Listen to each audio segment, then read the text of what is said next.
So, later that day, me and Barry left together to go for a run to pick up some more books. We decided to go with both of us so that we could carry more of them, and left Emily in charge while we were gone. After arriving at the location underground and beginning to start to pack up our boxes and bags, Barry decided to start a conversation. "Hey, Jax," he said, looking over to me with a bright smile, which was fairly typical for Barry. He always seemed to have one. What's up?" I replied, stopping what I was doing for the time being to acknowledge him. "You know, Emily is actually right about something. You need to be more confident, man."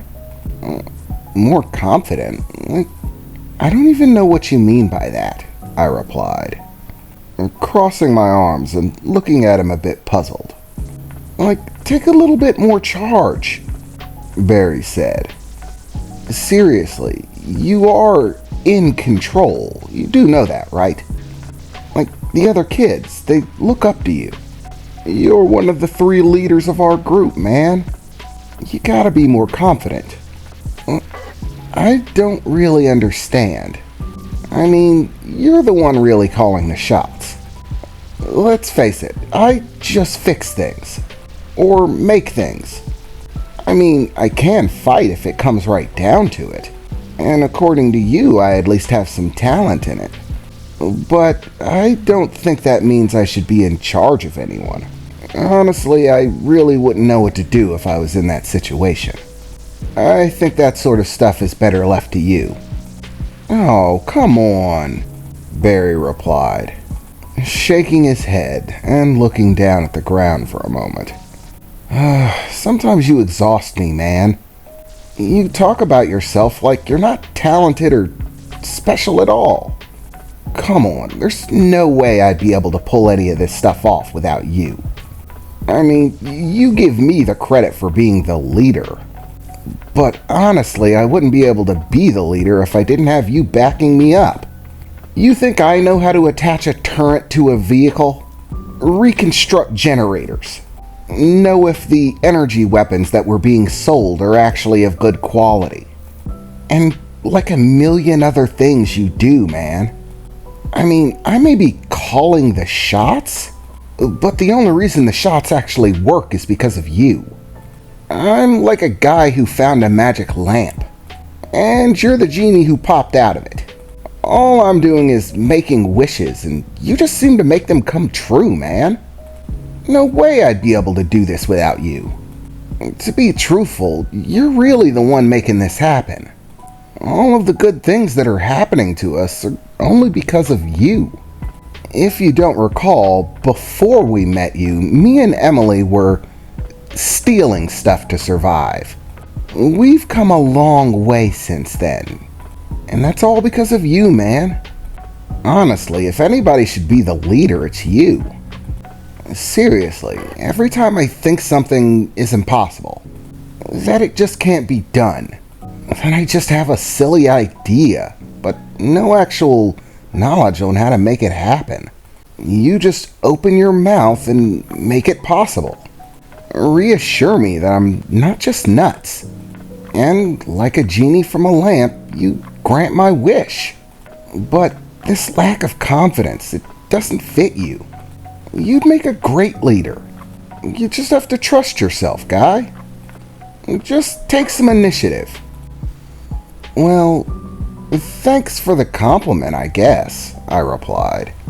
But to be honest, that just sounds like way too much pressure. I don't really want to be a leader. I like burying myself in making things, fixing stuff.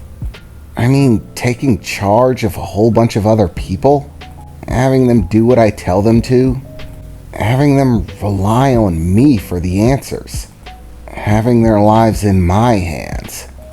Honestly, the concept kind of scares me. I'm just a builder, man. I build stuff. That's what I'm comfortable with. That's what I like. And if it's left up to me, I'd like to keep it that way. You really are hopeless, you know that? Barry said, once again shaking his head as he approached, putting his hand on my shoulder. One of these days, you're going to have to crawl out of that shell.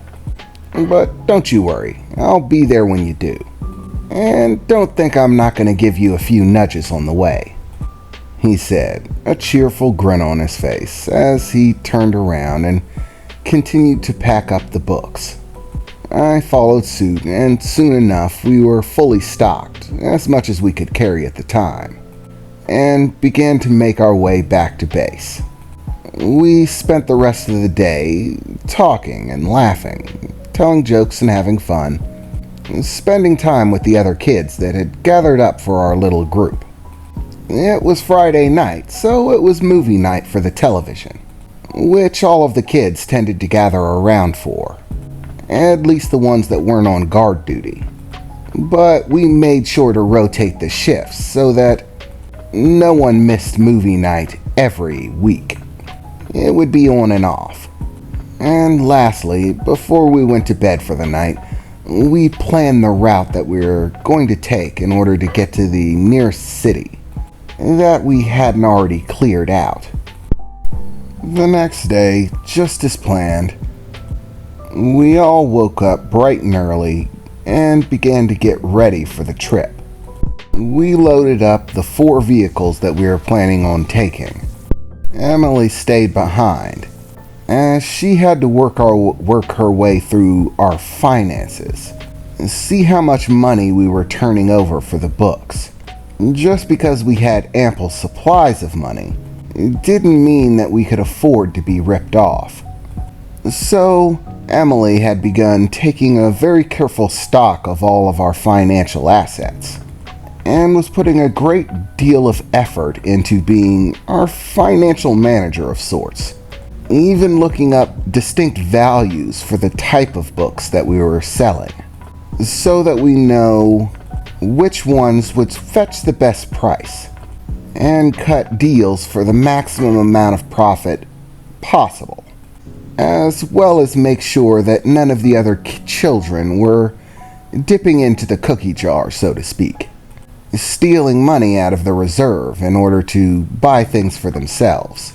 We, of course, gave the kids generous payments that they would get to buy things that they wanted with, sort of like an allowance. But she wanted to make sure that people weren't dipping in anyways. So, of course, she had some numbers to crunch. Meanwhile, me and Barry occupied one of the 2 center cars in our convoy. Obviously, the one with the books in it, which was the most heavily armored of the vehicles, and recently outfitted with a brand new .50 caliber machine gun. So we waved goodbye to everyone as the convoy left, heading for the west side of the Yellow District. There were cities in that direction that were the closest and most probable to have high levels of resources that we could barter from them, specifically natural resource maps and weaponry, possibly even a few vehicles, and of course money, which usually tended to take the form of exceptionally valuable materials: gold, diamonds, platinum, titanium, valuable metals, which were melted down and forged into ingots, which were the common source of trade and currency for basically everyone. The ingots ranged all the way down from a gram and could work their way up to as much as 10 pounds, but that's only if you really had some serious dough. Very few people trafficked in ingots that size.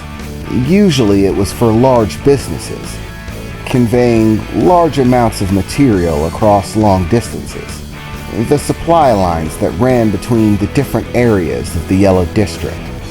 All of their bartering was done much more privately and already pre-established, so any goods that they were transporting through were already bought or sold by the time that they reached transport. But we were beginning to build up a good reputation as a fair dealer, and buying larger amounts of goods. So we were hoping that sooner or later we'd be able to start bartering with those larger organizations for the shipment of goods, which would really help us out. But for the time being, we were enjoying the ride. We were heading for a settlement that actually decided to keep their old name.